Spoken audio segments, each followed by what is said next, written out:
All right, so today we're going deep, really deep, Deep dive time. into one of the most fundamental concepts in Buddhism, Yeah, we're talking about the first noble truth, the truth of suffering. or dukkha, as it's known in Pali. Exactly. And to really get into the nitty-gritty, we're focusing on just the first 100 pages of Four Noble Truths. By Rerukane Chandawimala Mahathero. A fantastic book. Yeah.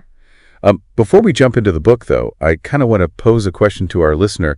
Have you ever stopped and considered that suffering might be like a fundamental part of existence? Like baked in. Not just a bad day or, a tough week, Yeah. but like a core component of being alive. That's exactly what we're exploring in these first 100 pages. Yep. It's not just about, stubbing your toe. Right, right. It goes way beyond physical pain. So paint us a picture here. What kind of suffering are we talking about? Well, the book starts by taking us on a tour of different realms of existence. Realms. Even realms that we might consider heavenly, like the Brahma realm. Brahma, top of the cosmic food chain. You'd think it would be pure bliss, right? Right. But even there, the text highlights this kind of pressure. Pressure. Yeah, like this constant pressure of maintaining that super high status Okay. through constant good deeds. Interesting. Like, imagine the burden of knowing Oh, yeah. that any slip-up could send you tumbling down the cosmic ladder. That's a lot to carry. Right. So it's not just physical pain, but this kind of like existential anxiety as well. Exactly. And then we move on to the Deva realm, Oh, okay. often depicted as this paradise Paradise. of pleasure and beauty. Right. But here's the catch. What's the catch? It's all temporary. Ooh, that kind of takes the fun out of it. Yeah, the book points out that the divas are constantly striving to maintain this pleasurable existence, always fearing its eventual end. It's like you're on top of a roller coaster, like you're having a good time, but you know that drop is coming. Exactly. So even paradise has its shadows, huh? Makes you wonder if there's anywhere with suffering. That's the big question the Buddha was grappling with. Right. And then we get to the human realm, and, well, Oh, yeah. The human experience. I think we can all relate to the examples the book dives into there. Birth, aging, illness, death, the whole shebang. And it's not just the big stuff, it's Yeah. the separation from loved ones, the frustration of not getting what we want, Right. this constant clinging to things that are ultimately impermanent. It's like this constant tension between what we desire and the reality of impermanence. Exactly. Everything's changing. And the book doesn't shy away from those harsher realities either, Right. It goes into the animal realm, Animal the realm. world of constant struggle for survival, Or yeah. vulnerability to predators, Exactly. this lack of control over one's fate. Right. And then there are the Peta and Hell realms. Peta and hell realms. The Peta realm is described as a place of insatiable hunger and thirst that can never be satisfied, inhabited by these beings called hungry ghosts. That's a pretty bleak picture. It is. And the hell realm, I'm guessing it's pretty self-explanatory. It's depicted as this realm of intense and prolonged agony, Right. often a consequence of negative actions. Right. But what's important here is not necessarily the literal interpretations of these realms, Oh, okay. but what they represent, So more like metaphors for different states of suffering. Exactly. And what's really fascinating is how the book ties all of these examples back to the very core of our being. Okay. The 5 aggregates, or khandas. 5 aggregates. Remind me what those are again? Sure. So we have form, feeling, perception, mental formations, and consciousness. Okay. They're like the building blocks of our experience. Example block. And the book emphasizes that all suffering, all of it, All of it. arises within the framework of these aggregates. So it's not like suffering is this outside force that's coming at us. Right. It's coming from within. That's a really radical insight. It is. The way we perceive and interact with the world Okay. through these 5 aggregates is what creates the conditions for suffering. That's a lot to unpack. It is. It's like realizing the problem isn't out there, but how we're experiencing reality itself. Precisely. Whoa. And the book goes even deeper, breaking down suffering into these 4 distinct qualities. 4 qualities. All right, lay it on me. What are these 4 qualities of suffering? Well, we're going to have to save that for the next part of our deep dive. Cliffhanger. But trust me, it's where the real aha moments start happening. Right, I'm on the edge of my seat. Stay tuned. Okay, so last we left off, you were about to drop some wisdom about these 4 qualities of suffering. I was. So spill the beans. What's the first one? Okay, so the first one is called The Nature of Agonizing. The nature of agony. Dukkha dukkhato in Pali. Dukkha dukkha. Yeah, and it basically means that suffering is inherent to existence itself. Inherent, like built in. Exactly. Yeah. Everything's impermanent, Right, always changing. constantly changing. Yeah. And that very instability leads to suffering. Okay, so that's like our baseline level of suffering. Just built into reality. It's Yeah, that's the ground floor. ground floor. All right. Okay, so then we move on to the second quality, Okay. the nature of being burnt, The nature of being burnt. referred to as dukkha-santapa. Dukkha santapa. This type of suffering is likened to being burned. Burned. Ouch. But the fire in this case is our own defilements, Defilements. Like, things like greed, hatred, delusion. so this is the suffering that we're inflicting upon ourselves and others through our negative thoughts and actions. Exactly. It's like we're throwing fuel on the fire. Adding fuel to the fire. Yeah. Yeah, gotcha. The third quality is the nature of being conditioned, The nature of being conditioned. or dukkha sankata in Pali. Dukkha sankippa. And this one points to the interconnectedness of suffering. The interconnectedness. Yeah, everything arises due to causes and conditions, right? Right. Cause and effect. So suffering is also a product of this web of causality. So understanding cause and effect is kind of like essential to understanding suffering. It is. It's not just some random thing that happens. There's a reason behind it. Exactly. Okay. And finally, we have the nature of changing. The nature of changing, that seems pretty straightforward. Yeah, or dupapeta. Ajupapepenia. This one really emphasizes that even things we perceive as permanent or pleasurable, Right, they're right. still constantly changing. Nothing stays the same. And that change can actually be a source of suffering, especially when we cling to things that are bound to slip away. It's like clinging to a sandcastle as the tide comes in. Exactly. You can try to hold on, Yeah. but it's just going to cause you more distress. Yeah, you're just going to get wet and sandy. Exactly. So these four qualities really drive home this point, Yeah. that suffering is so deeply woven into our experience. It's not something we can just ignore Right. or wish So away. you can't just close your eyes and pretend it's not there. Right. It's going to be there. But I got to say, focusing so much on suffering, isn't that kind of like depressing? It's a common misconception. Okay. The point isn't to dwell in negativity or anything like that. It's Right. to recognize suffering clearly. Okay. So we can be motivated to find a way out. Okay. Remember, this is only the first noble truth. There's more. There's 3 more, and they offer a path to liberation from this suffering. So it's kind of like diagnosing the disease. Yeah. Like you have to understand the problem before you can find the cure. Exactly. So we've got this deep, deep, deep dive into the truth of suffering. Just in these first 100 pages, why is this so important for understanding the rest of the teachings? Yeah, it's like, why spend so much time on it? Well, it lays the foundation for everything that comes after it, Yeah. without a clear understanding of the pervasiveness of suffering and all these different forms it can take. Right. There's no real urgency to seek a path to liberation. It's like, why bother trying to escape something if you don't even fully understand what it is? Right, exactly. You don't even think it's that big of a problem. So this deep exploration of suffering in the first chapter creates the motivation, The fuel. to explore those other noble truths and the path to ending suffering. So it's not about bumming us out. It's about waking us up. Exactly. Okay, so let's say our listeners on board. Yeah. They're like, okay, I get it. Suffering is real. What's next? What do we do with this information? What's the next step according to the book? Well, the book really emphasizes that this is just the first step. The first step. It's like setting out on a journey. We've identified the starting point, Okay. but now we need a map A map. to guide us to our destination. And that's where the other noble truths come in. Exactly. You have the roadmap to liberation. That's it. All right, welcome back to the final part of our deep dive into the truth of We suffering. made it. We made it. We spent this whole episode unpacking it based on the first 100 pages of Four Noble Truths. Yes, Steph. It's been intense, It has. but honestly, really eye-opening. I think so, too. It's not light reading. It's not beach reading. Definitely not. But what we've uncovered, I think, is so crucial. It is. The author doesn't just throw out this idea that life is suffering. Yeah, right. It gets broken down methodically. Yeah, all those different realms, the 5 aggregates. The 4 qualities of dukkha. Yeah, like it's not enough to just say life is suffering. Right. The book really digs into the why and the how, which I found surprisingly helpful. Yeah, Not just depressing, which I was kind of worried about. right. So for our listener who's been with us this whole time, they've gotten the diagnosis, suffering is real. It's woven into existence. It's everywhere. Even blissful realms have their own unique flavors of it. They do.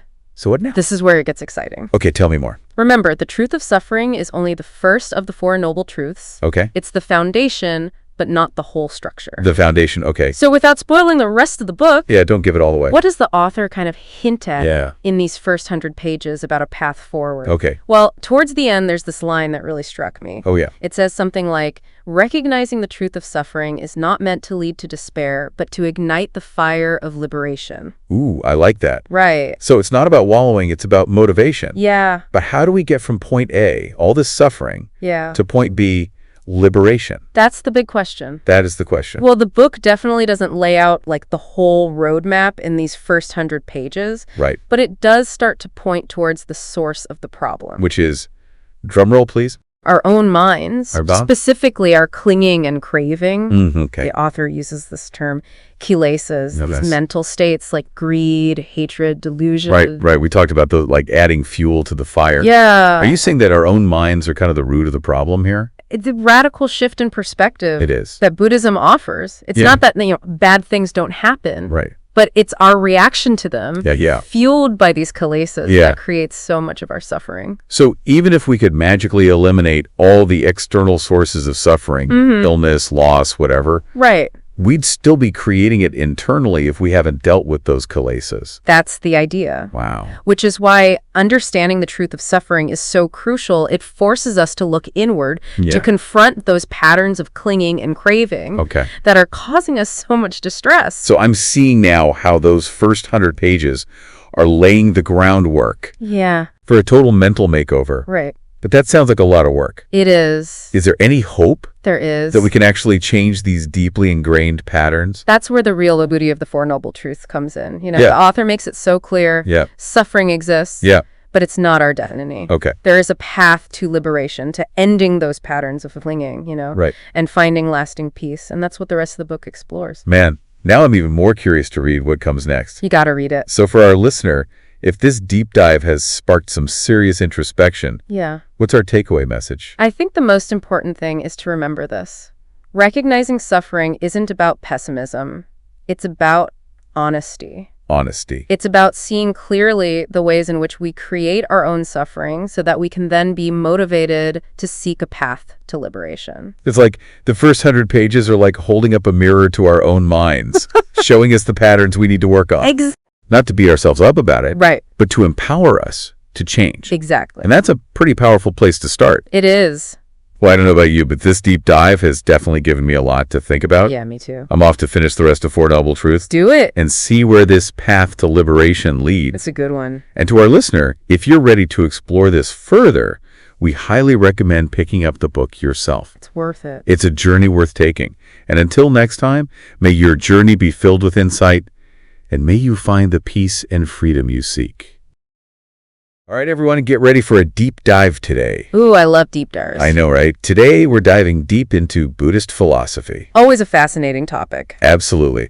We're going to be exploring Chapter 2 of Four Noble Truths by Rerukane Chandawimala, specifically pages 100 to 200. Okay, and what's the focus? The truth of the cause of suffering. Big topic. It is. But we're going to break it down, make it understandable, ready for some ha moments. Always. I think what's really interesting about this chapter is how it explains the why of suffering. It's not just stating what causes it. Okay, so let's get into it. The book says that craving is the root cause of suffering. But it's not just craving like wanting another cookie, right? Exactly. It goes much deeper. It's about this deep-seated attachments, a clinging to things, to experiences, even to our own thoughts and feelings. So even wanting to be happy can be a form of craving. Yeah, that's what the book's getting at. It's like this paradox almost. Even the desire for happiness can lead to more suffering if we're clinging to it. And it's not just about wanting external things. Oh, okay. So it's not just about wanting a fancy car or a bigger house. No, it's about clinging to our internal experiences too. Our thought, our feelings, even our consciousness. Wow. So we're kind of craving our own experience of ourselves. It's a real mind bender, and the book gives this really good example on page 104. It compares wanting external things to wanting our own internal aggregates. Like, just as we strive to fulfill desires for stuff outside of us, we crave our own internal aggregates. Interesting. Can you remind us what the 5 aggregates are again? Oh, yeah. Those are basically the building blocks of our experience. Form, feeling, perception, mental formations, and consciousness. Everything we experience, everything we think we are, is made up of these. And we crave specific versions of those, like specific feelings, specific states of mind. Yes, the book talks about craving pleasurable experiences, which is kind of obvious, but also things like the fear of losing things we love. Even the basic desire for food and shelter is rooted in craving. It's on page 101, 96, and 110. Wow, so this craving thing, it's everywhere. It is pervasive. And it's powerful. The book uses this analogy of fire and smoke on page 123 to illustrate the relationship between craving and suffering. Oh, what's the analogy? It says, just as smoke is produced by fire, craving leads to the arising of future suffering. So craving is the fire, and suffering is the smoke. That's powerful imagery. It really makes you think about how we're actively creating our own suffering through our constant craving. Okay, I can see that. But this craving thing, it doesn't just affect us in this life, right? The book also links it to the cycle of rebirth, samsara. Right, exactly. The craving we experience now actually creates the conditions for our future rebirths. It shapes our future existence, circumstances we're born into, and even things like our gender in the next life. It's on pages 119, 120, and 122. Wait, it can determine our gender? That's wild. It's pretty amazing, right? But it kind of makes sense when you think about how our actions, driven by craving, create karma, which then influences our future lives. So it's like this never-ending cycle, with craving as the engine driving it all forward. That's a good way to put it, and the book emphasizes that it's not some external force or deity that's ultimately responsible for our suffering, it's our own craving. This really challenges a lot of common assumptions about why we suffer. I'm starting to see how understanding this truth of the cause of suffering could be really empowering. We have a lot more agency than we realize. Absolutely. We're not just passive victims of fate. We're actively creating our reality through our cravings. But hold on, can we go back to those 5 aggregates for a second? You mentioned that craving creates the illusion of a separate self. Can you explain that a bit more? Sure. The book on page 127 explains how this craving, this focus on I and mine, leads to a sense of separation between ourselves and the world. Like we're building walls around ourselves with our cravings, constantly reinforcing the idea of a separate me that needs to be satisfied. So we're clinging to this idea of a separate self, and that's what keeps us trapped in the cycle of suffering. That's the idea. It's like we're chasing a mirage, constantly seeking satisfaction in things that can never truly fulfill us. Wow, it makes you think about how much energy we waste trying to protect and satisfy this me that might not even be real. That's exactly it, and that's why understanding craving is so important. It's not about feeling guilty or ashamed of our desires. It's about recognizing their true nature and learning to let go. Okay, so how do we actually start to let go of these cravings? It's a process, for sure, and that's something we'll explore further as we dive into the other noble truths. But the first step is awareness. Awareness of what? Awareness of our cravings, how they operate, how they influence our actions and choices. So it's about becoming more mindful, more present, more aware of those subtle urges and impulses that drive our behavior. Exactly. That awareness is the key to making different choices. Okay, this is a lot to think about. It is, and it all connects to the bigger picture, the whole point of the Four Noble Truths. Right, which is... Well, this truth of the cause of suffering sets the stage for the next noble truth, the truth of the cessation of suffering. Ah, yes. The good news. There is a way out of this cycle of craving and suffering. Absolutely, and the book does a great job of showing us how understanding the cause leads directly to the possibility of its cessation. So if craving is the fire, like we talked about earlier, figuring out how to put out the fire leads to no more smoke, no more suffering. You got it. It's about recognizing craving as the root of the problem, not some external force or even fate. This is making me really want to dive into that next chapter. But before we move on, is there anything else we can take away from this chapter about how to start shifting our relationship with craving? What's really cool about this chapter is that it doesn't just talk about craving theoretically. It gives us some practical tools, too. And it all begins with this idea of awareness. We talked about that a little, but can you go a bit deeper? What does that actually look like? It means paying close attention to our thoughts, feelings, and sensations, but without judgment. Just noticing when craving arises, recognizing its patterns, understanding how it affects us. So like becoming an observer of our own inner world. Yes, that's it. Creating some space between ourselves and our cravings so that we can make more conscious choices rather than just reacting automatically. Makes sense. It's about stepping back from the craving, observing it with a sense of curiosity, not getting swept away. Exactly. It's not about suppressing desires or denying ourselves pleasure, though. Oh, okay, so we don't have to become emotionless robots. No, not at all. It's more about understanding that true happiness comes from something deeper than just chasing fleeting satisfactions. So it's about changing our perspective. That's it. realizing that lasting happiness isn't found in the things we crave, but in something more profound. And the next chapters get into all that. Well, this has been an incredible deep dive already. I feel like we've only just started to explore this teaching. There's so much more to unpack. I know, I'm excited to keep going. For our listeners out there, I highly recommend checking out Four Noble Truths and reading along with us. And remember, understanding this truth of the cause of suffering isn't about blame. It's about empowerment. It's about recognizing that we have the power to break free from suffering and create a life filled with peace and fulfillment. I completely agree. It's a journey worth taking. It is. And we'll continue this exploration in the next part of our deep dive, where we'll delve into the truth of the cessation of suffering. Stay tuned. Can't wait. It's really like discovering this hidden code running in the background, and now we have the chance to change it, rewrite it even. I like that. It makes it feel less overwhelming, like we can actually, do something about it. But before we go too far, there was something else about craving in this chapter that I thought was really interesting. On page 127, where it talks about craving affecting us physically, not just mentally and emotionally, but like physically. Yeah, that's important. It shows how connected our minds and bodies are. What we think, what we want, what we're averse to, it all leaves a mark. Not just mentally, but physically. It makes you think about all those little habits, even small ones, how they might be feeding into this whole craving and suffering thing. Absolutely. And it really highlights how to get free from this involves more than just understanding the ideas. It's also about paying attention to our cravings in our own lives. So we got to become like craving detectives. I like that. Pay attention to those little urges and impulses that we usually ignore or just give into without thinking. Yeah. And that's where mindfulness comes in. Observing our cravings without judgment, seeing them come and go without getting caught up in them. This is starting to sound like serious inner work. It is, but it's all connected to the bigger picture, the whole point of the Four Noble Truths. Right. So how does it all connect? Well, the truth of the cause of suffering, which we've been talking about, leads to the next noble truth, the truth of the cessation of suffering. That's the good part, right? There's a way out of this whole mess of craving and suffering. Exactly. And the book is so brilliant because it shows how understanding the cause actually leads to the possibility of stopping the suffering. Okay, I'm with you. So if craving is the fire, like we talked about, then putting out the fire means no more smoke, no more suffering. That's the path the Buddha laid out. It's recognizing that the problem is craving, not some outside force or even fate. So it's not about becoming like, emotionless robots. No, not at all. Okay, good. It's more about understanding how to relate to our cravings in a new way, a way that doesn't just create more suffering. Okay, so how do we do that? That's where the other noble truths come in. They give us a way to do just that. I am really curious to get to that next chapter, to dive into the truth of the cessation of suffering.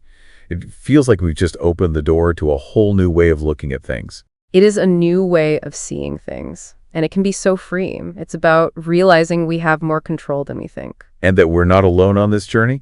The book makes it clear that this is open to everyone, no matter what. Yes, absolutely. It's not about having special powers or being some kind of elite person. It's about developing wisdom and compassion and mindfulness in our lives. So even if we feel overwhelmed by our cravings, there's still hope. We can learn to break free from them and create a more peaceful and fulfilling life. That's the message of hope at the heart of the Four Noble Truths. It's not about being stuck in despair, but about empowering ourselves to move beyond it. This has been a really interesting deep dive so far, and I think it's giving our listeners a lot to think about. It's definitely given me a new perspective on craving. It's a powerful concept, and I hope that our listeners will want to keep exploring the Four Noble Truths and find their own way of freedom from suffering. Before we wrap up this part, I want to encourage everyone to get their copy of Four Noble Truths and check out that next chapter about the truth of the cessation of suffering. I think you'll be surprised by what you find. It's a journey of self-discovery, and it's definitely worth it. All right, let's take a quick break, and then we'll be back for the final part of our deep dive. We'll keep talking about all of this and explore how to put these insights into practice in our daily lives. Okay, so we've been talking a lot about this craving thing, right? How it's at the root of suffering. Not just wanting stuff, but clinging to all those internal experiences too. And we even got into how it keeps the whole cycle of rebirth going. It's kind of a lot. It is. It really is a big concept. But I think the really cool thing about it is that understanding this opens up the possibility for freedom. The Buddha didn't just point out the problem, he gave us a way out. Right. It's not just doom and gloom. The Four Noble Truths don't stop at saying, hey, life is suffering. They actually offer a path to get free from it. That's exactly it. That's what makes these teachings so powerful. It's not about just accepting suffering. It's about recognizing that we can change our experience. Okay, but how? We know craving is the problem. But how do we actually, like, dismantle this whole system? Well, that's where the last two noble truths come in. The truth of the cessation of suffering and the truth of the path to the cessation of suffering. And the book, it gets into all of that in the next chapters. It's pretty amazing stuff. I'm definitely going to be reading those chapters. But before we wrap up today, is there anything else from this chapter that could help us, start changing our relationship with craving? Well, this chapter is great because it doesn't just explain suffering in some abstract way. It actually points us towards what we can do to find more peace and freedom in our lives. And it all starts with awareness. We've mentioned awareness a few times already, but can you break that down a little more? What does that actually look like in practice? It means paying attention. Paying attention to our thoughts, our feelings, and our sensations, but without judging them. Just noticing when craving pops up, seeing the patterns, and how it affects our actions and choices. So it's like being a mindful observer of what's going on inside us. Exactly. It's about creating space between us and our cravings so that we can make choices instead of just reacting automatically. That makes sense. So instead of being totally swept away by a craving, we step back, observe it, kind of with curiosity. Not get all caught up in it. That's it. And it's not about suppressing our desires or trying to be totally emotionless. Okay, good. Because that sounds pretty impossible. Right. It's more about realizing that true happiness doesn't come from constantly chasing those fleeting satisfactions. So it's about shifting our perspective, realizing that real happiness comes from somewhere else, something deeper. That's a great way to put it. And that's what the next chapters get into. They actually give us some ways to cultivate the kind of deep inner peace, that freedom from suffering. This has been an amazing deep dive, and I feel like we've just scratched the surface of all this, and I'm excited to keep learning more. Me too. It's a journey that can really change our lives. It really can. And for everyone listening, I hope you'll join us. Pick up a copy of Four Noble Truths and keep exploring these ideas with us. And remember, understanding the truth of the cause of suffering isn't about blaming ourselves. It's about empowerment. It's about realizing that we have the power to break free from suffering and create a life full of peace, joy, and true fulfillment. Keep seeking, keep asking questions, and keep diving deep into the world of knowledge. We'll see you next time. All right, let's dive in. Today we're tackling Nibbana. Nibbana. Oh, this is going to be good. It is. Specifically, how it all ties into this idea of ending suffering. Okay, yeah. We're looking at Rerukane Chandawimala Mahathero's book, Four Noble Truths. Oh, nice. Class. Pages 130 to 155. Really getting into the nitty-gritty of that third noble truth. The truth of the cessation of suffering. You got it. Love it. Now, one thing that really struck me. Yeah. The book talks about two different kinds of happiness. Oh, yeah. Yeah, it's not just happy versus sad, right? There's like layers to this. So you've got your Kamasuka, that's your basic sensory pleasure, like, that first bite of a really good meal. Yeah, or like that awesome song comes on. That new phone smell. Oh, yeah. But then there's Vimutisuka. Okay, and that's different ballgame entirely. The happiness of liberation, right? That's where it gets deep. This is the big league. It's not about things feeling good. It's about the agents of bad stuff. Like, imagine a constant headache just gone. Okay. You don't suddenly feel amazing joy, but that pain, poof, it's a whole other type of well-being, deeper, So, Nibbana, this is where it's at. According to the text, yeah. One time it stresses is that this isn't some fleeting feeling, it's lasting. And the normal ups and downs, they don't touch Nibbana. Okay, I get that. Like, pizza's great, but it's gone eventually. This is permanent. That's the idea. But, hold on, if it's so unlike our everyday life, how do we know it's even real? Great question. Now, the book tells this story, right? Ancient India, super rich banker, dude, has this chronic headache. Awful. He's willing to give up his entire fortune just to be rid of it. Wow. Okay, I wouldn't give up $5 for that, let alone. Exactly. But he saw something bigger. This freedom, it was worth more than all the money in the world. He was like, take it, just cure this headache. Basically. And the book points out, even riches, even a whole kingdom, it's all finite. It has limits, but Nibbana, limitless. Okay, so no limits. How do we get there? Is there like a Nibbana map? Well, the book gets into that too. And it's not like flipping a switch, bam, you're enlightened. It's a process, a gradual awakening, like a path with stages. Each one gets you further from suffering. Okay, like levels in a video game. Kind of. The book mentions 4: Sotapanna, Sakadagami, Anagami, and Arhat. Right. So each one is like closer to total freedom. Exactly. Even the first one, Sotapanna, that's significant. The text says you're reborn max 7 more times, and each life has less suffering than the last. It's like constantly leveling up. Wow. So even if full enlightenment's a long way off, we start feeling the good stuff right away. just by moving towards that first stage. That's the point. It's a journey, and every step forward is a win. And ultimately, the arhat, the one who reaches the top, they get total liberation, complete freedom. The ultimate prize. Exactly. This is complex stuff, but super fascinating. So there's a path, it's gradual, and it has stages. Anything else the book highlights? Oh, there's more. It gets into different types of nibbana. It mentions asapadasisa nibbana and anupadasisa nibbana. Hey, hold up. Types of nibbana. Okay, now I'm lost. What's the difference? It comes down to whether the suffering stops with or without the aggregates, those fundamental parts of existence in Buddhism. Right, the aggregates.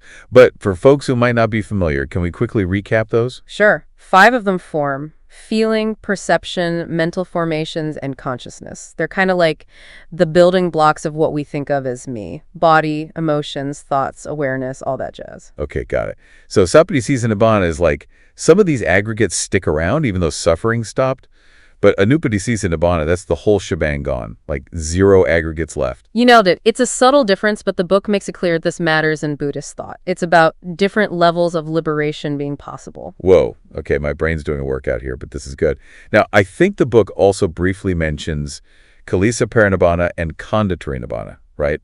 Oh, it does. Kilesa Parinibbana, that's like the ultimate cleanse. All the bad stuff, greed, hatred, delusion, all gone, wiped clean. Like hitting the reset button. And then you have Sanda Parinibbana, which is basically the entire process of existing, mentally, physically.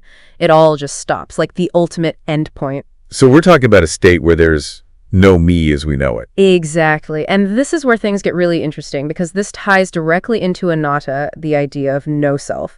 The book describes an arhat who reaches parinibbana as someone whose aggregates just stop arising. There's no self there to suffer anymore. So no suffering. Line blown. It's not that I go to nibbana, it's that the whole idea of a separate me just dissolves. Yeah. Think of it like, those heat waves on the road that look like water? Oh, mirages. Yeah. You get closer, poof, they're gone. It was never really there. Okay, that makes sense.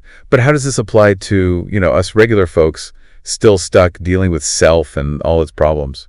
That's the million-dollar question. It's about realizing that suffering comes from clinging to this idea of a me that's not even real. So the Buddhist path, all that mindfulness and stuff. It's all about loosening that grip, letting go. Not pretending bad stuff doesn't happen. No, but changing how we react to it. It's like, creating space. right. The book has this cool phrase to describe nibbana: no cold and heat, and darkness and light. Wow. So deep. It means it's beyond what we normally think of as existing or not existing. It's a whole other category. Okay, yeah, that's a lot to process. My head is spinning a little bit. But let's try to bring it down to earth a bit. The book also mentions asaikatanya, right? This idea of non-arising. Oh yeah, that's where the rubber meets the road. This is about how these huge ideas actually affect our lives. Asaikatanya, it means stopping shaving from coming back up, which in Buddhism, that's like the root of all suffering. So we just don't want anything anymore. Not exactly. It's more about choosing things that lead to well-being and freedom. Not letting ourselves get hooked by desires that'll just make us suffer more in the long run. It's about, figuring out what really makes us happy. I like that. So not denying our desires, but being smarter about them. Exactly. Knowing which ones lead to more suffering and which ones point us towards that freedom the book talks about. That is a great point. Definitely something for all of us to think about. For sure. But I think we need to take a breath here. This is a lot. We'll be back with part 2, where we'll keep unpacking nibbana and all this freedom from suffering business. Yeah, it's a big journey, but even these little steps towards understanding, they can make a difference. Definitely. And speaking of understanding, I'm still stuck on this whole self-dissolving in nibbana. Like, how, if there's no me, what's experiencing all this freedom? It's like a paradox. Yeah, it's one of those mind-bendy things. It really makes you rethink everything. Remember, the book says the self, we're so attached to it, it's an illusion. It's just those 5 aggregates, always changing, never solid. And nibbana is like, that whole process stops. So it's not that a self goes to nibbana, it's that that makes the self just disappears, like poof. Yeah, like a mirage. Those heat waves on the road that look like water? You get closer, they vanish. They were never really there. Ah, okay, I see. But so how does this relate to us right here, right now? We're still dealing with self and all its baggage. That's where the real work comes in. The book's saying that suffering is all about clinging to this fake idea of self. So liberation, it's about letting go. That's what the whole Buddhist path is about, right? Mindfulness, meditation, all that. Exactly. It's about loosening that grip on the me story. So we're not saying our experiences aren't real, Pain, loss, all that stuff still happen Of course. But we can learn to handle them differently. without getting so swept up in them. Yeah, it's about recognizing that everything is impermanent. Our thoughts, feelings, even our bodies, they're always changing. Which ties back into anatta. No self. If it's all in flux, there's no solid me to hold on to. You got it. And when we start letting go of that clinging, suffering loosens its hold. It's not that the tough stuff goes away, but we don't get so wrapped up in it. Exactly. You create this space, like the book uses the image of a clear sky.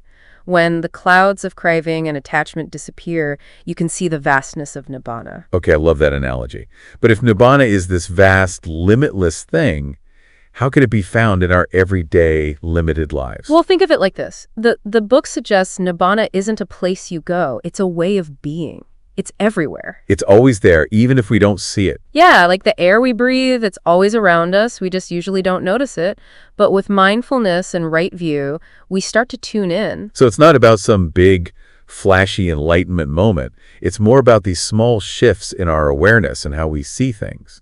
Exactly. And every step we take, every mindful breath, every act of kindness, it brings us closer to that freedom. Wow, okay, this is big stuff. I feel like my understanding of freedom from suffering has just been blown wide open. It's a lifelong journey, for sure, but the rewards are huge. Definitely. So this whole no-self thing, it can get a little intense. Does reaching nibbana mean there's just nothingness? Like a void? That's a common misconception, yeah. But remember that phrase from the book, no cold and heat and darkness and light? It's saying nibbana goes beyond our usual categories of existence and non-existence. It's not a void in the sense of emptiness. So not nothingness, but something we just can't really wrap our heads around. It stretches the limits of our understanding, for sure. The book suggests that nibbana is so peaceful, so liberating that we can't even grasp it with our everyday minds, like trying to explain color to someone who's been blind their whole life. I get it. So if it's beyond comprehension, how do we even approach it? That's where faith comes in, but not blind faith. It's more like a trust in the path, a willingness to practice, even if we can't fully understand the goal. So a leap of faith, but guided by wisdom and understanding, not just blindly jumping into the unknown. Yeah, and we're not alone in this. We have the Buddhist teachings and the guidance of those who have walked this path before us. It's like surrendering to something bigger than ourselves. Exactly. Letting go of our fixed ideas about self, about existence, about everything. It's not surrendering to weakness. It's surrendering to a deeper understanding of how things really are. That's both beautiful and kind of scary. It is. It is. It's like opening ourselves up to a whole new way of being. This has been an amazing exploration of nibbana so far, and we're just scratching the surface. What else is there to uncover as we dive deeper? Well, the book also talks about right view being a big part of the journey to nibbana. Right view. I've heard that before, but I'm not sure I fully get it.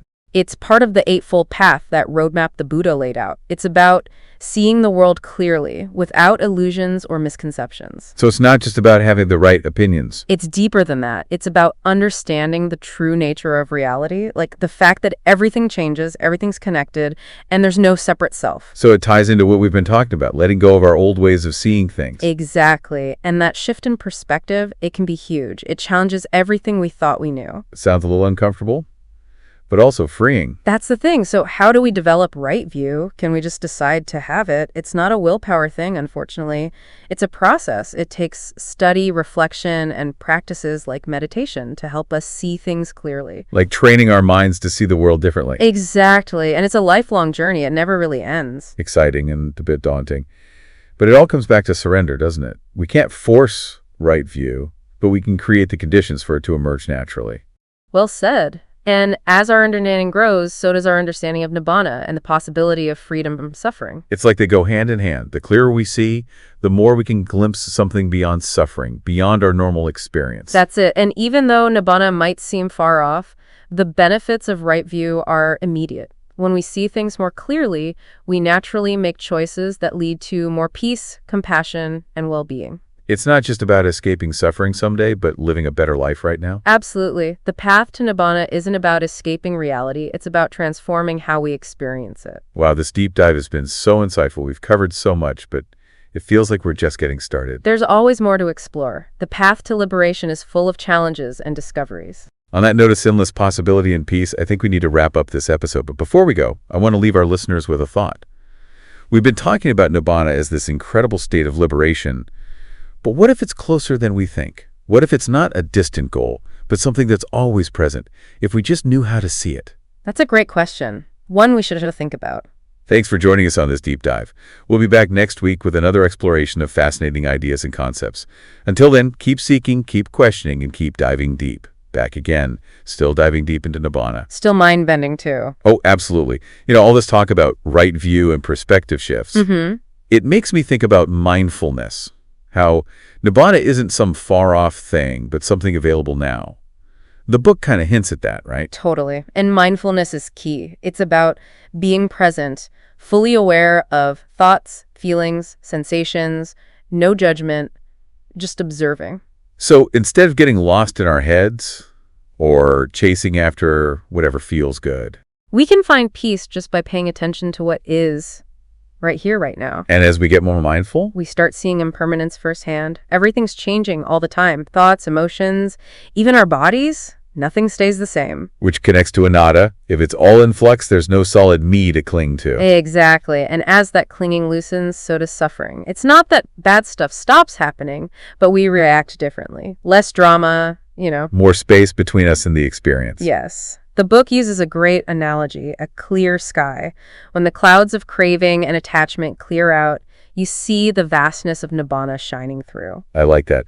But, okay, if Nibbana is so vast, so limitless, how can it be found in our everyday, limited lives? Well, the book makes a point of saying Nibbana isn't a place, it's a way of being. It's already everywhere. Like always present, we just don't see it. Think of it like air, always there, surrounding us. We just usually don't pay attention. But mindfulness, right view, those help us tune in. So no big flashy enlightenment moment, just these subtle shifts in awareness. How we see things, how we are in the world. That's it. And the amazing thing is, every step we take on the path, every moment of mindfulness, every kind act, it all brings us closer. This has been incredible. My whole view on freedom from suffering has shifted. It's a journey, that's for sure. And it's worth it. So, last question. If Nibbana is this state of being, does it mean anything goes? Like, we can do whatever we want? That's a common misunderstanding. It's not about having no rules or moras. So it's not a free-for-all? No, it's about understanding that actions have consequences. Even in Nibbana, even when you're free from suffering, your actions still ripple out and affect the world around you. So even enlightened beings still have to be mindful of how they act? Absolutely. In fact, I'd say it becomes even more important because with greater understanding comes greater responsibility. That makes sense. It's not about checking out of life, but engaging with it in a more compassionate and wise way. You got it. This deep dive has been truly eye-opening.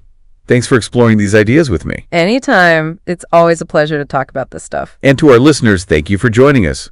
We hope this exploration of Nibbana has sparked some curiosity, some new insights, maybe even a little shift in perspective. Until next time, keep seeking, keep questioning, and keep diving deep. 70-18-7. All right, so we're diving into Chapter 4 of Four Noble Truths. Okay.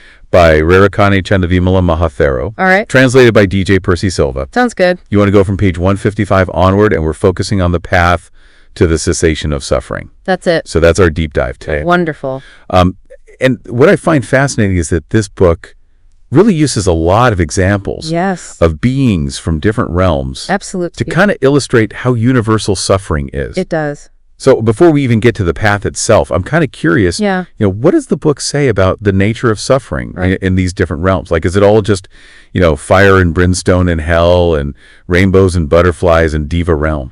Well, it's interesting because the book does describe the hells as realms of intense torment, but I think it's important to remember that suffering isn't just about physical pain. Okay. And even the devas who experience incredible pleasure and beauty, Right. they suffer too. Really? Why would they suffer if they're living in this blissful heavenly realm? Well, because even their happiness is impermanent. Okay. They know that their lifespans, they're incredibly long, are finite. Right. Imagine living in paradise, but with this constant awareness that it will inevitably end. Oh, wow. That knowledge casts a shadow over their entire existence, Okay. creating this subtle but pervasive anxiety. That's interesting because it's almost like, the fear of losing something precious can also be a form of suffering. Exactly. Like even while you're experiencing the joy of having it. Absolutely. And that fear of loss, that clinging to pleasurable experiences is ultimately rooted in craving. Okay. And the book identifies craving as the engine that drives the cycle of suffering across all realms, not just the human realm. So craving isn't just about wanting material things or, sensory pleasures? No, it goes much deeper than that. Okay. It's a fundamental thirst for existence, Right. a clinging to the 5 aggregates: corporeality, feeling, perception, mental formations, and consciousness, Yeah. that we mistakenly believe to be our true selves. Okay, hold on. I think we got to unpack these 5 aggregates a bit for the listener, because that sounds pretty abstract. Yeah. Can you give me like some concrete examples of Surface. how craving manifests in each of these areas? Absolutely. So let's start with corporeality. Okay. Think about how much energy we put into controlling our physical bodies, Right. dieting, exercising, obsessing over our appearance. Yeah. It stems from a craving to maintain a certain image, Sure. a fear of aging and decay. It's like we forget that our bodies are constantly changing. No matter what we do. Exactly. Try to hold on to, some form. Right. Yeah. Now, when it comes to feelings, Okay. craving attaches to pleasant experiences and recoils from unpleasant ones. Yeah. Think about those cravings you get for certain foods, Mm-hmm. or that urge to scroll through social media for a quick hit of dopamine. Right. We chase after these fleeting pleasures. Yeah. But the satisfaction ever lasts.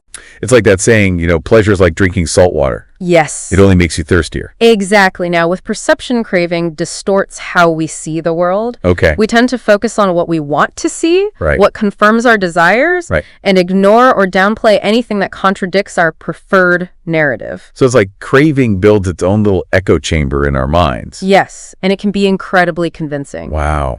Now, mental formations are where things get really interesting. Okay. These are the thoughts, ideas, and beliefs that arise in the mind, Right. and craving shapes them in subtle ways. Oh, okay. We cling to ideas that justify our desires, Yeah. even if they're irrational or harmful, Mm-hmm. and we reject ideas that challenge our comfort zone. So craving doesn't just influence what we want. Right. It also influences how we think about those wants. It does. Yeah, that's really powerful. It is. And lastly, we have consciousness. Okay. Craving fuels the illusion of a separate self. Right. We identify with our thoughts, feelings, and experiences, believing them to be who we truly are. Yeah. This creates a deep sense of isolation and a constant fear of losing this constructed self. So it's not just about craving things, but about craving a certain idea of ourselves. Exactly. A self that we're desperately trying to hold on to. Precisely. And the book argues that this clinging to the 5 aggregates, this fundamental misunderstanding of who we are, is the root cause of suffering, no matter which realm we inhabit. Okay, so this is all fascinating, but it's starting to make me wonder, if suffering is so deeply rooted in our very being, is there even a way out? That's the million-dollar question, isn't it? And this is where the book really shines. Remember, we're focusing on pages 155 onward, the section on the path to the cessation of suffering, also known as the 4th Noble Truth. Right, the path. So what does this book offer as like the way out of this, tangled web of Right. craving and suffering? Well, the book presents the Noble Eightfold Path as the antidote. Okay. It's not just a list of rules, but a framework for transforming our relationship with ourselves and the world, Right. ultimately leading to liberation. So it's more about understanding than just blind obedience. Exactly. And it all starts with right view, Okay. seeing reality as it is free from the distortions of craving. But if craving is like, so deeply ingrained in us, Yeah. how do we even begin to cultivate right view? It sounds like a pretty tall order. It's definitely a journey, not a quick fix. Right. The book emphasizes that right view involves dismantling 3 specific wrong views. Okay. Taking the 5 aggregates as I, believing they are permanent, Right. and seeing them as sources of pleasure. So we're talking about like challenging those fundamental misconceptions about ourselves and the world that we were just talking about. Precisely, these wrong views create a vicious cycle. Okay. When we cling to the aggregates as I, we invest them with a false sense of solidity and permanence. Right. We believe that we are these ever-changing collections of matter, feelings, perceptions, and thoughts. And that's what leads to suffering, because if we identify with those things, then their inevitable decline and disintegration feels like a personal tragedy. Exactly. And then there's the misconception of permanence. Right. We crave things to last. For our youth, our relationships, our happiness. Yeah. But clinging to that idea only sets us up for disappointment. Of course. Change is the very nature of existence. It's like trying to hold on to water. Yes. The tighter you grip it, the more it slips away. Perfect analogy. Yeah. Finally, there's the mistaken belief that the 5 aggregates are sources of true happiness. Right. We chase after pleasurable sensations thinking they'll finally fulfill us. Yeah. but that pursuit is ultimately empty. Pleasure is fleeting and conditional. It arises and passes away, never truly satisfying that deep yearning for lasting happiness. So cultivating right view involves a pretty radical shift in perspective. It does. Recognizing the impermanence, unsatisfactoriness, and impersonal nature of the things that we cling to. Yes, but it's not about becoming pessimistic or denying the joys of life. Okay. It's about seeing things as they truly are, Right. which allows us to relate to them in a healthier, more liberating way. This has started to click for me, but how do we actually make this shift? Like, it can't just be about thinking our way out of craving, can it? You're right. It's not just about intellectual understanding. Okay. The book emphasizes the importance of insight meditation, directly experiencing these truths through mindful observation. So we're not just like thinking about these concepts, Right. but we're actually feeling them in our own experience. Exactly. By paying close attention to our own physical sensations, feelings, perceptions, thoughts, and even consciousness itself, Right. we can start to see that they are constantly arising and passing away, Okay. that they are not a solid me or mine. So we're becoming the observer of our experience rather than getting caught up in the drama of it all. Precisely. And as we develop this mindful awareness, the book explains that right view naturally leads to right thought. So we're not just seeing things differently, but we're actually starting to think differently as well. Yes, right thought involves cultivating wholesome intentions and letting go of harmful ones. Okay. It's about becoming aware of those habitual negative thought patterns that fuel craving, the jealousy, greed, anger, delusion, Yeah. and choosing to cultivate their opposites. Loving kindness, compassion, generosity, and wisdom. So it's like we're weeding out the mental habits that keep us stuck in the cycle of suffering. Right. And like planting the seeds of what will actually nourish us. That's a great way to put it. And as our thinking shifts, it naturally influences our speech and actions. Okay, so we're moving from right thought to right speech and right action. Exactly. Right speech is about speaking truthfully, kindly, and in a way that promotes harmony and understanding. Okay, It involves recognizing the power of language to either connect or divide. right. We become mindful of how our words impact others and choose to speak in a way that uplifts and inspires rather than creating conflict or spreading negativity. So it's about using our words to create a more positive and harmonious environment, both for ourselves and those around us. Precisely. And right action naturally flows from that. Okay, It involves behaving in ways that are ethical, skillful, and beneficial to ourselves and others. right.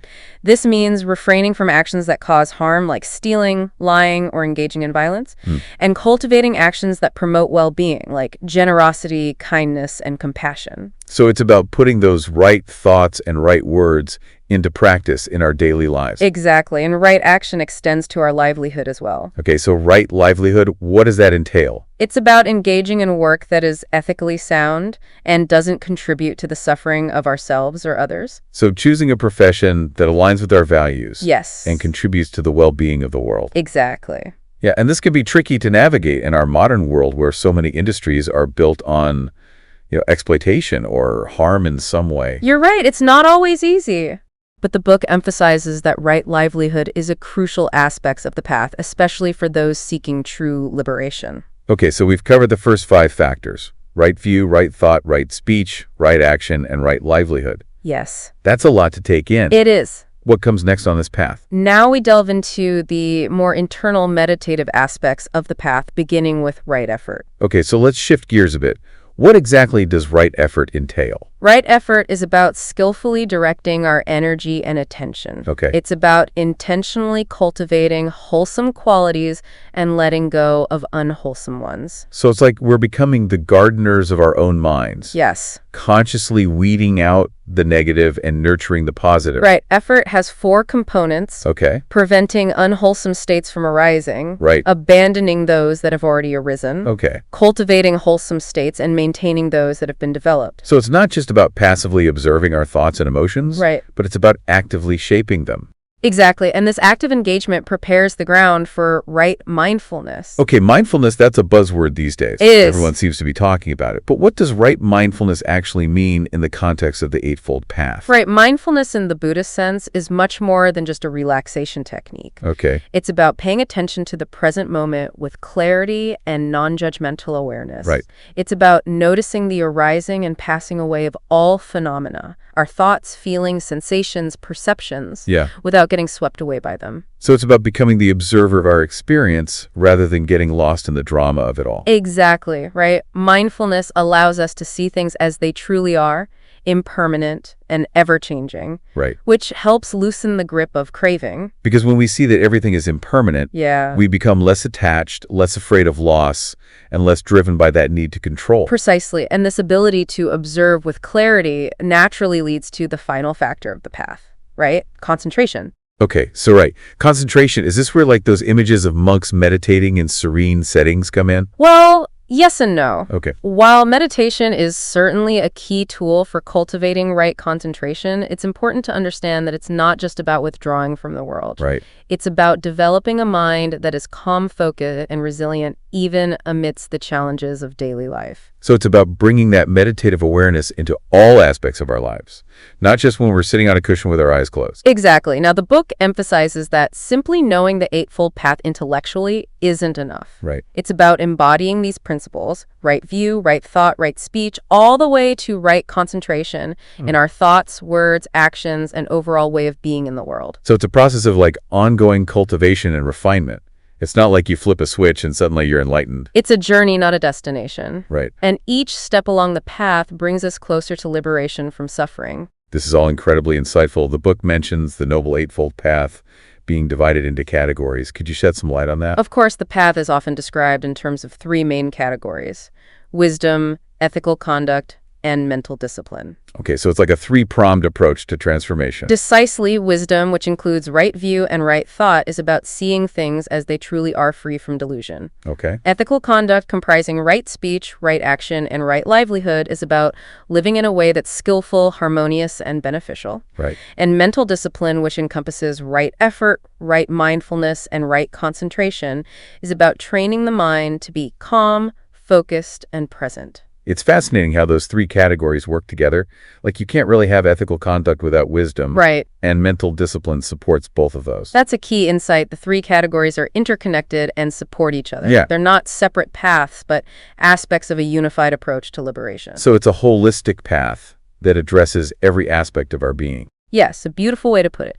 Now, the book also makes a distinction between how these 8 factors manifest in the lives of ordinary people called worldlings and those who have attained higher levels of spiritual development. Okay, so we're talking about the difference between how the Eightfold Path shows up in the mundane world versus like the super mundane. Exactly. The book explains that in the lives of ordinary people, the 8 factors arise sporadically, Right. but they don't have the power to completely eradicate suffering. Okay. However, when these factors are developed and cultivated systematically, Yeah. they can lead to profound spiritual awakening. So there are different levels of engagement with the path, depending on where we are in our spiritual development. Yes, the book explains that when all 8 factors of the path come together in a powerful and transformative way, it leads to the attainment of the supermundane path. Okay. This marks a significant shift in consciousness, Right. one that ultimately leads to the complete cessation of suffering. So the Eightfold Path isn't just a set of like abstract principles, Right.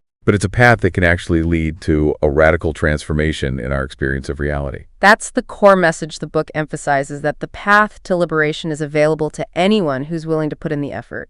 Wow, this deep dive is really starting to clarify how this path unfolds from like the initial understanding of the truth of suffering Yes. to the cultivation of right view and the embodiment of all 8 factors. Right. But what happens when someone actually reaches the end of this path?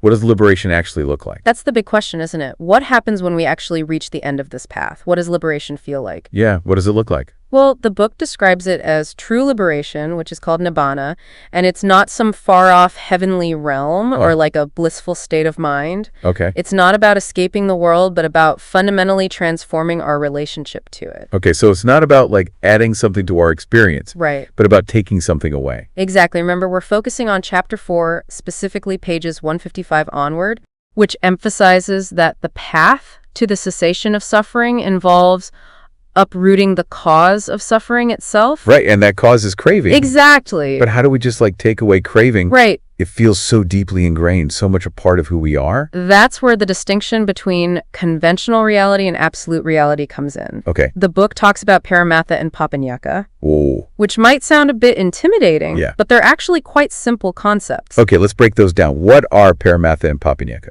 Think of it this way. Conventional reality, or Papanyaka, is the world as we normally experience it, Okay. a realm of separate objects, people, and events. Right. It's the world of names and labels, the world of our senses and perceptions. So it's how we see things at first glance without deeper reflection. Yes, but the book points out that this conventional view, Right. while useful for navigating daily life, is ultimately an illusion. Okay. It's like seeing a mirage in the desert. Yeah. It appears real. Right. But when you get closer, it disappears. It does vanish, yeah. And Paramatha, the absolute reality, is what lies beyond that mirage. Okay, so Paramatha is what's beyond the mirage. Exactly. Paramatha refers to the true nature of existence, Yeah. beyond the veil of appearances. Right. It's where we see that all phenomena, including ourselves, are impermanent, interconnected, and empty of any fixed independent self. So it's like peeling back the layers of perception to see the underlying reality.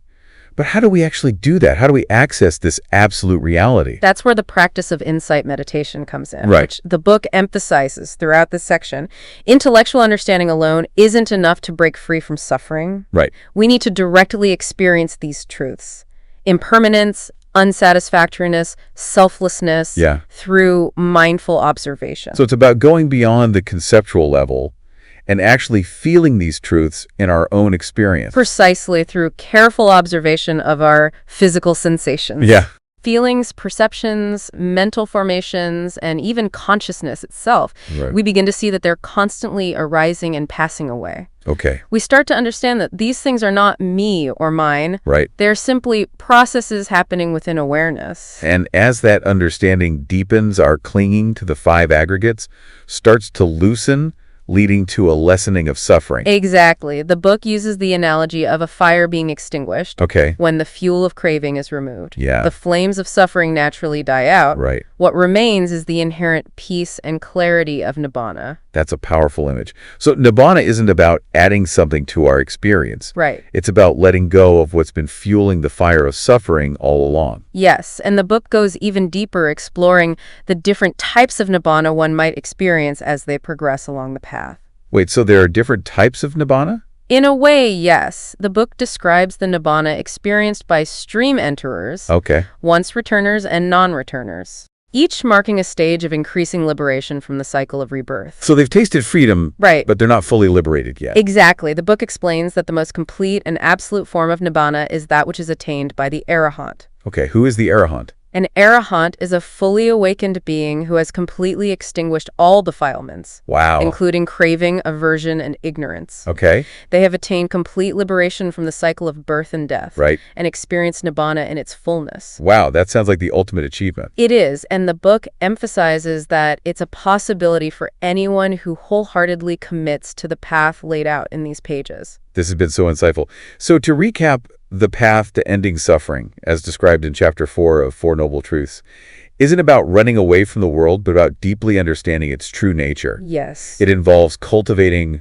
right view, Right. practicing insight meditation, and embodying the principles of the Eightfold Path. Yes, and the book makes it clear that this path is accessible to anyone who is willing to put in the effort. It's not about becoming a monk or living in a cave. Right. It's about applying these principles in our everyday lives, gradually transforming our relationship to ourselves and the world around us. And the beauty of it is that each step we take along this path brings us closer to liberation, Right. closer to that inherent peace and freedom that is Nibbana. Exactly. It's a journey worth embarking on, and this book offers a profound map to guide us along the way. Well, this has been another incredible deep dive. I encourage all of you listening to check out this book and continue to explore the depths of these teachings.